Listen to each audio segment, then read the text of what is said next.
Good morning, this is Rashad Mitchell coming to you live from my YouTube channel as I continue on my part series, The Week That Was College Football History Review, the 1972 college football season. This is the overview of the 1972 college football season, along with looking at certain milestones, the coaching changes, and as well as the who was ranked in the preseason top 20 poll, as well as the week 1 of September 9th, 1972. That's what I'm going to be doing today on this Christmas Day. So let's get into it. The 1972 college football season was the year of Southern California sunshine, Archie Lee's freshman back into fray, and BYU's rushing king. Sweeping every poll, including unanimous acclaim from the AP voters, Southern California offered perhaps its greatest team and clearly was the dominant outfit of 1972.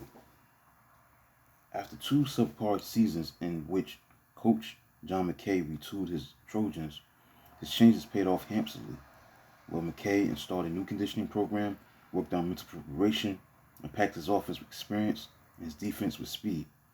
The star-studded sophomore class checked in, and they included tailback Anthony Davis, who became the leading rusher, and All-American linebacker Richard Wood, who stepped right in to call the defensive signals. After blitzing Arkansas in the opener and having crosstown rival UCLA defeat Nebraska on one of the greatest regular season days in Los Angeles college football history, USC took over number 1 in the AP poll and liked the view from the mountaintop. The men of Troy coasted from there, trailing in any game for the firm turn time on October 7 when recent nemesis Stanford went ahead 10-7 in a contest the Trojans went to win 30-21. Meanwhile, freshman eligibility was returned nationally for the first time since the Korean War days of the early 1950s. In January of 1972, the NCAA passed legislation to allow freshman athletes to play varsity football and basketball, the only sports not covered by the 1968 rules change that first reopened athletics to the frosh. Ohio State freshman tailback Archie Griffin made the biggest splash of all the 18-year-olds now on the varsity. Coach Woody Hayes recognized Griffin's talents and switched his attack to a power I after long embracing his robust T offense that featured full backlash by the likes of Jim Otis, Bob Ferguson, Max Snell, Will Sander, and Bob White. The mantle of nation's best team was passed from Nebraska early on during Coach Bob Devaney's last year. Despite 2 losses and a tie, the Huskers proved their mettle with a 40-6 whipping of Notre Dame in the Orange Bowl. The Big 8 rival Oklahoma was upset by Colorado, but parlayed wins over Nebraska, Texas, and the Sugar Bowl victory over Penn State to land a poll's second-place finish. Now, the Conference of the Great Plains may have surrendered defending national champion Nebraska's title, but the talent level remained extremely high. For example, the top 3 in the Heisman Trophy balloting were all members of the Big 8, like trophy winner wingback Johnny Rodgers of Nebraska, halfback Greg Pruitt of Oklahoma, Huskers nose guard Rich Glover.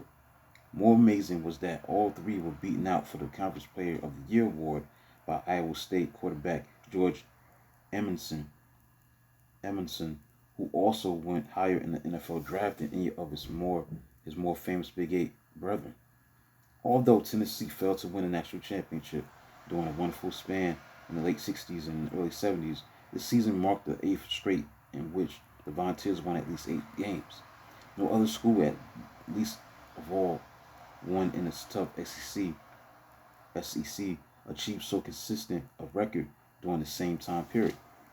The Volunteers sported a 73-15-3 mark since 1965. 73-15-3. Auburn was expected to rebuild in 1972 without quarterback Pat Sullivan and wide receiver Terry Beasley, among others. The Tigers surprised the experts to earn the nickname the Amazons. Meanwhile, Alabama experienced an eye-opening 2 weeks in beating both Duke and Kentucky in the first quarter versus both opponents. The Tide rolled for 14 points, but in the second quarter against both opponents, they failed to score. In the third period versus both Duke and Kentucky, Alabama tied 7. In the final quarter against both teams, they made 2 touchdowns. Now, seeking more success, identical or not, the Crimson Tide won 10 straight, but lost its final 2 games, including an incredible defeat to a punt block by the rival Auburn Tigers. Arizona State had another excellent year under coach Frank Kush, setting a new school season points standard of 513. Led by quarterback Danny White and halfback Woody Hayring, the Sun Devils never scored less than 31 points in a game. Meanwhile, Miami, still several years from its future glory days, benefited from an official's blunder to gain an extra down during a winning drive versus Tulane on October 14th. Like Notre Dame in 1961 and Missouri in 1990, but unlike Cornell in 1940, which abdicated a 7-3 win over Dartmouth when films proved the decisive touchdown came on a fifth down, Miami kept its victory, much to the displeasure of the Green Wave. Coach LaVell Edwards arrived for his first year at the coaching helm of Brigham Young in the storied career that followed. Ed Edwards would create an innovative aerial game at BYU and showcase a parade of brilliant quarterbacks, including Gifford Nielsen, Mark Wilson, Jim McMahon, Steve Young, Robbie Bosco, and Ty Detmer.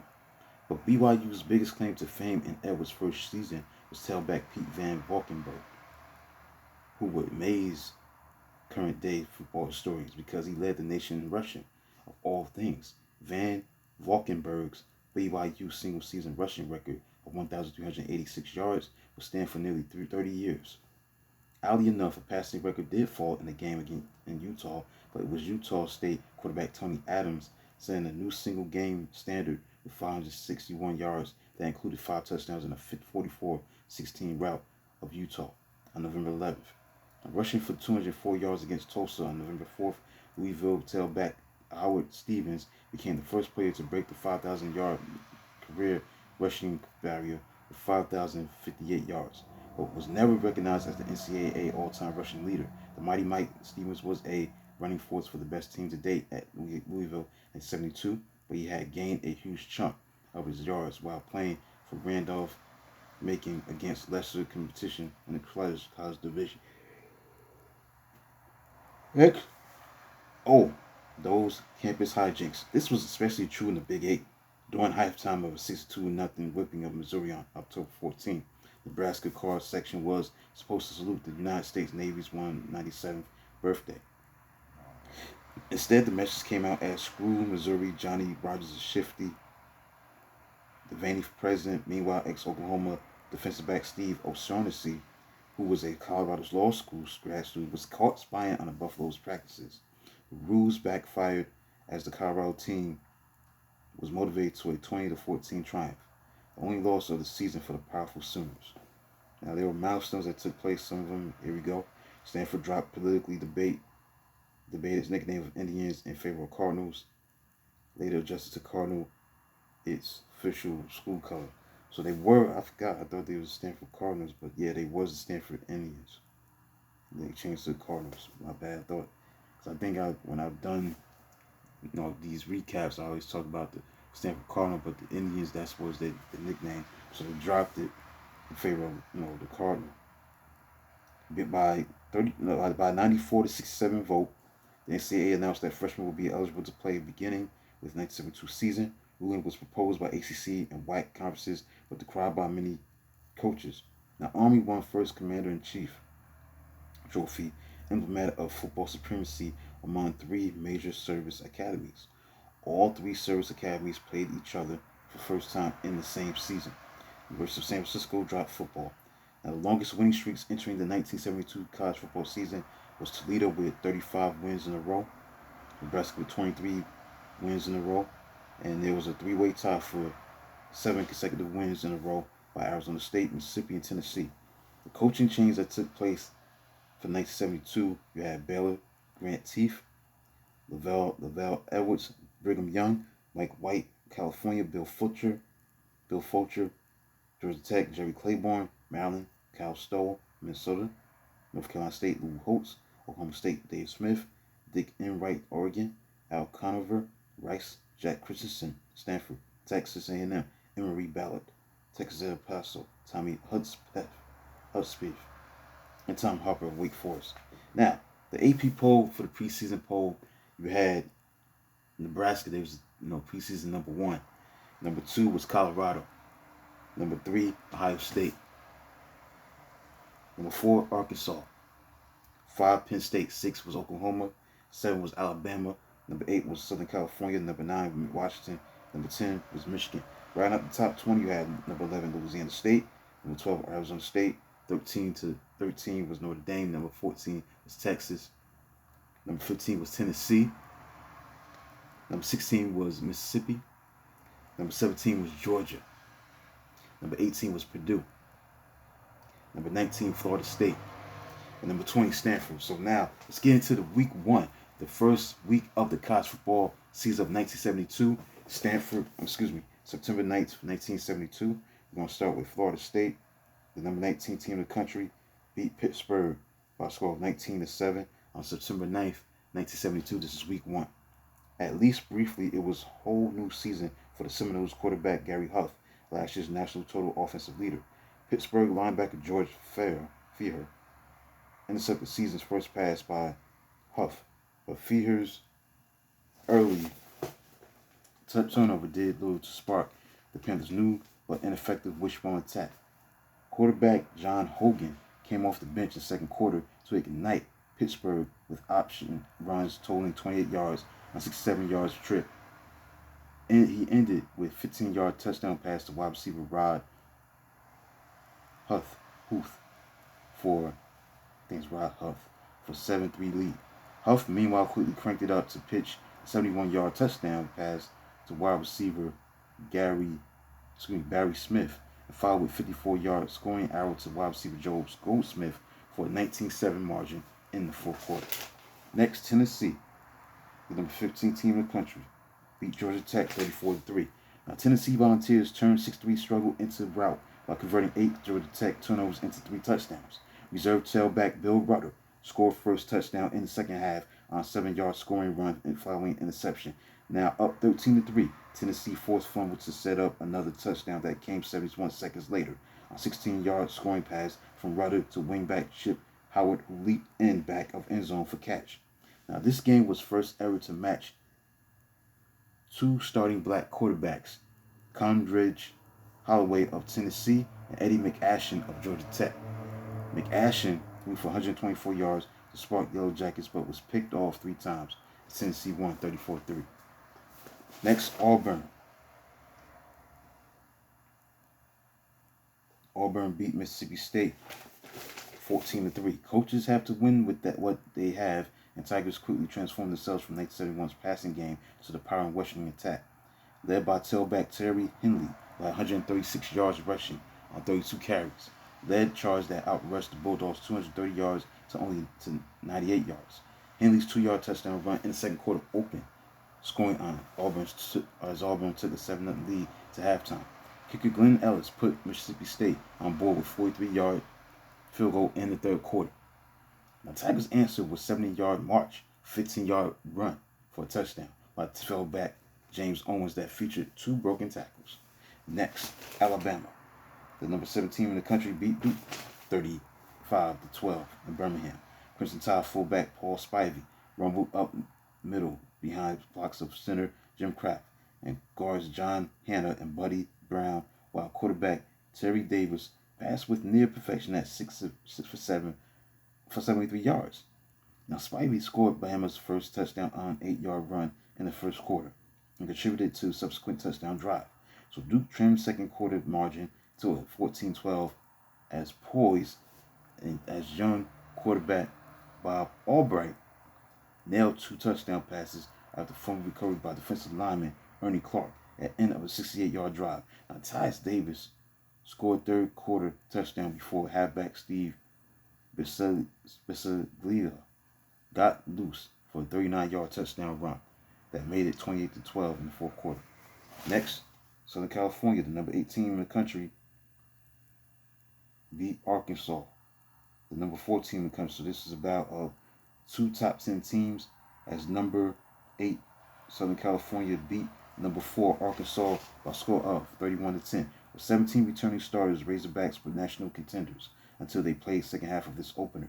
Trojans quarterback Mike Ray, who was 18 of 24 for 269 yards passing, led the route, outshining quarterback of Arkansas Joe Ferguson, who was 19 of 36 for 223 yards passing and 2 interceptions. After throwing a 43-yard bomb to wide receiver Edsel Garrison, Ray broke a 3-3 tie with the 5-yard keeper in the third quarter.